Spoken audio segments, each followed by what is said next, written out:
విశాఖ ఉత్తర నియోజకవర్గం నుండి ఎన్డీఏ కూటమి ఎమ్మెల్యే అభ్యర్థిగా గెలుపొందిన విష్ణుకుమార్ రాజు ఇంట సంబరాలు అంబరాన్నంటాయి.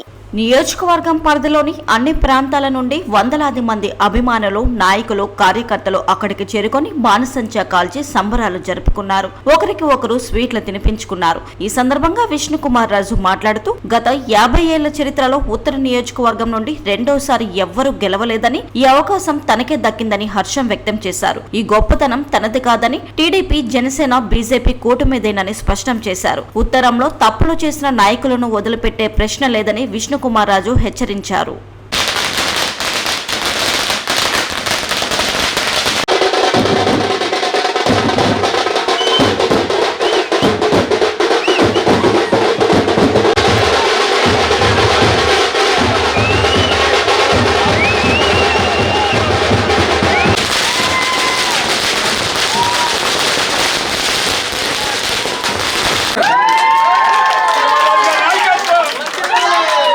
అట్లాగే నార్త్ నియోజకవర్గ ప్రజలకి, నార్త్ నియోజకవర్గంలో 1972 నుంచి ఇప్పటి వరకు అంటే సుమారు 50 సంవత్సరాల వరకు 50 సంవత్సరాలు అయింది.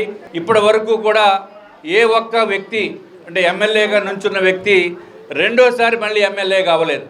నేను అది నా యొక్క గొప్పతనం కాదు. ఈ గొప్పతనము, ఈ క్రెడిట్ అంతా కూడా తెలుగుదేశం పార్టీ, జనసేన, బీజేపీకి దక్కుతుంది. అట్లాగే ఈ నార్త్ నియోజకవర్గ ప్రజలకి కూడా దక్కుతుంది అని చెప్పి నేను తెలియజేసుకుంటున్నాను. ఏదైతే గంజాయి వనం కింద మార్చేశారో నార్త్ నియోజకవర్గాన్ని, అట్లాగే మిగిలిన ప్రాంతాలని ప్రత్యేకమైన దృష్టి పెట్టి వారందరికీ కూడా వాళ్ళ తల్లిదండ్రులకి మంచి ఉపశమనం వచ్చేటట్టుగా మేము పూర్తి ప్రయత్నం చేస్తాము.